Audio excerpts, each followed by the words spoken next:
Βρε, παιδιά, να πω και κάτι άλλο. Γιατί. Τρίτη σειρά. Καλά, θα μου πει, πότε δεν προλαβαίνει αυτά ρε μενεγά και τα βλέπει. Δεν ξέρω. Αυτό το καμαρίνι, την ώρα που λίγο το μαλλί φουντώνει, λίγο η βλεφαρίδα θα μπει, λίγο το ρούχο. Χαζεύω, κάνω ζάπινγκ, βλέπω. Δηλαδή, έχω τηλεόραση. Έπιασα και μια κουβέντα στην εκπομπή τη Δανάης, πάλι με θέμα αυτή την κουβέντα. Δηλαδή, ότι οι άνθρωποι που είναι στην τηλεόραση. Τα λέω με δικά μου λόγια, έτσι όπως εκείνη την ώρα το έπιασα. Οι άνθρωποι που είναι στην τηλεόραση, λέει, όταν δουλεύουν σε μια εκπομπή και γράφουν συγχρόνως κάπου, σε ένα site, σε ένα blog, δεν μιλάω για τους τηλεκριτικούς, τον οποιονδήποτε εκφέρει μια γνώμη. Γιατί η κουβέντα είχε ξεκινήσει με το δικό σου θέμα. Το οποίο δεν μπαίνω όμως στην κουβέντα αυτή. Λέει, μπορούν να λένε για τους άλλους όταν δεν λένε για τη δικιά τους εκπομπή. Και εδώ αναρωτιέμαι και λέω, σε όλα τα πράγματα που αφορούν, πώς το λένε, όχι μόνο την εκπομπή σου, όταν θες να μπεις να κρίνεις την εκπομπή σου και τις άλλες εκπομπές ενός καναλιού, και ποιο είναι το σωστό και το πρέπον, πώς δεν περνάμε τη γραμμή, το όριο που δημιουργείται. Υπάρχει ένα όριο, όλοι λέμε, κάπου δουλεύουμε, κρατάμε έτσι ένα σεβασμό στη συνεργασία, άπαντες. Δηλαδή, δεν ξέρω, γιατί το άκουσα σαν κουβέντα και λέω, για να το παρακολουθήσω. Πράγματι, εδώ τι πρέπει δηλαδή, ποιο είναι το όριο. Νομίζω ότι ο καθένας μας που δουλεύει στην τηλεόραση και υπάρχει σε ένα κάθε κανάλι, όλοι μας, ξέρουμε μέσα μας ότι κάποια πράγματα δεν είναι πρέπον. Δηλαδή, έτσι νομίζω. Δηλαδή, ας το πρέπει.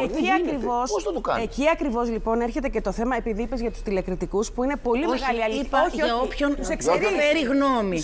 Δεν υπάρχει τηλεκριτικός μόνο, υπάρχει όποιος θέλει να γράψει κάτι ή να πει. Το άκουσα καλά τι είπες. Θέλω να πω ότι εκεί λοιπόν είναι ένα πολύ μεγάλο θέμα δεοντολογίας, ότι όντως ένας άνθρωπος που βρίσκεται στην τηλεόραση, γιατί το έχω κάνει και αυτό το πόστο, έχω περάσει από και από εκεί, μπορεί ταυτόχρονα να κρίνει, ενώ είναι σε μία εκπομπή, την αντίθετη εκπομπή του άλλου καναλιού, του ίδιου του καναλιού, ακόμα περισσότερο. Για του ίδιου ρωτήσανε. Και ξαναλέω, η αφορμή ήταν το γνωστό θέμα που συζητιέται το τελευταίο καιρό, που αφορά όμως άλλους, αφορά τον ίδιο και ό,τι άλλο. Ναι. Εγώ δεν μένω στο θέμα. Μένω σε αυτό που συζητήθηκε κάποια στιγμή στην παρέα τους. Ότι δηλαδή μπορείς και δεν το κάνεις, λέει, και στην εκπομπή σου, ή κάπως έτσι το κατάλαβα εγώ. Και εγώ λέω, αφήνω μόνο την εκπομπή και πάω σε ένα ολόκληρο κανάλι. Δηλαδή, δεν είναι τόσο απλά τα πράγματα να λέμε, α, όχι, γιατί δεν είπες γι' αυτό και είπες για εκείνο. Ακριβώς. Έτσι ξέρω εγώ, δεν ξέρω. Έτσι μαθήτευσα στα χρόνια της τηλεόρασης. Μα συμφωνώ. Ο καθένας όπως θέλει κινείται, αλλά νομίζω ότι δεν γίνεται. Γίνεται, ρε παιδιά. Όχι, δεν γίνεται, ρε Ελένη. Γι' αυτό σου λέω ότι είναι θέμα δεοντολογίας πια μετά. Πραγματικά είναι θέμα δεοντολογίας. Γιατί δεν μπορεί να είσαι ούτε ακριβοδίκαιος, ούτε αντικειμενικός, ούτε το ίδιο αυστηρός, ούτε το ίδιο καυστικός. Γιατί ξέρεις ότι είσαι σε μια επιχείρηση. Από μέσα πράγματα. Ξέρεις από μέσα πράγματα, δεν θες να εκθέσεις τους ανθρώπους με τους οποίους συνεργάζεσαι. Ο άλλος μπορεί κάτι να σου έχει πει, να έχεις ακούσει μια παραπάνω πληροφορία. Είναι να λες ψέματα, δηλαδή να πεις το άλλο άκρο. Σίγουρα. Εκεί ναι. Σίγουρα. Αλλά να μην λες τίποτα, νομίζω ότι είναι αυτό που επιβάλλεται, με την έννοια ότι τι θα κάνεις, δεν πιάνεις καθόλου την εκπομπή και τη ζώνη, γιατί φέρνει όλους σε δύσκολη θέση. Όπως είπες και το κανάλι, τι να γράψει. Εγώ θα σου το πω ανάποδα. Εγώ έχω ένα κανάλι. Είμαι ο Δημήτρης ο Καναλέζος. Έτσι. Θα με λέω στον πάτερ μου, Φραγκισκό.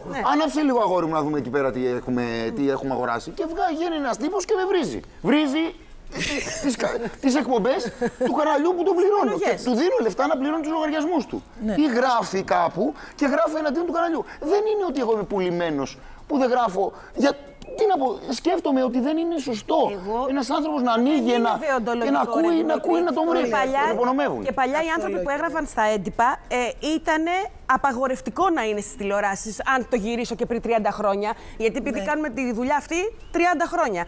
Ήταν απαγορευτικό. Ήταν θέμα δεοντολογίας, αλήθεια. Μα ρε παιδιά, άσχετα αν αλλάξαν τα πράγματα. Όποιος διαβάζει κάποιον ο οποίος εργάζεται σε έναν όμιλο, ξέρει ότι εργάζεται σε έναν όμιλο. Ή τουλάχιστον θα έπρεπε. Το ύπουλο είναι να είναι κάποιος ο οποίος υποκινεί την κοινή γνώμη, τη δημόσια γνώμη, και ο ίδιος έχει συμφέροντα τα οποία δεν γνωρίζει το κοινό. Ακριβώς. Κατά καιρούς που λέγανε και πιο παλαιότερα για κάποιους που μπορεί να είναι δημοσιογράφοι στο ενημερωτικό και μπορεί να έχουν συμφέροντα κλπ. Άλλα πράγματα. Αυτό είναι προβληματικό. Το να υποκινείς τη γνώμη χωρίς να ξέρουν ότι εσύ πληρώνεις από πίσω. Στις περισσότερες εκπομπές στη τηλεόραση υπάρχουν δημοσιογράφοι οι οποίοι κάπου γράφουν. Άλλο σε εφημερίδα, άλλο σε site, άλλο σε περιοδικά. Υπάρχει, δεν είναι ότι μια εκπομπή είναι. Παράδειγμα, λέω τώρα, για να μην λέω άλλων εκπομπές. Η δικιά μας. Ναι.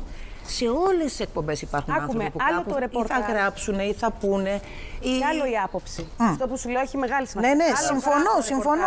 ρεπορτάζ Και άλλο άποψη. Ναι. Είναι πολύ σωστό, διαφορετικό. πάρα πολύ. Δηλαδή, αλλιώς κάνω ρεπορτάζ που δικαιούμαι να κάνω Ή ρεπορτάζ. λέω άποψη που απορρέει από ρεπορτάζ. Επίσης Ακριβώς. διαφορετικό. Δηλαδή, και άλλο κάνω κριτική. Εκεί είναι δηλαδή και τοποθετούμε και έχω συγκεκριμένη άποψη. Εκεί λοιπόν είναι θέμα δεοντολογίας. Δεν είναι το ρεπορτάζ. Είναι όλο και σε ποιο μέσο το κάνει. Αν απλά διασκέδαση, στην τελική λες το γούστο σου. Εμένα δεν μ' αρέσει. Εσύ τι ανακατεύεις στα τηλεοπτικά. Ξέρετε τι μας είναι, το σύνδρομο της άδειας φωλιάς, να έχουμε 4 κρεβάτια στο σπίτι μας. Το Λονδίνο, η μόδα. Τέτοια πράγματα. Τέτοια πράγματα. Παιδιά.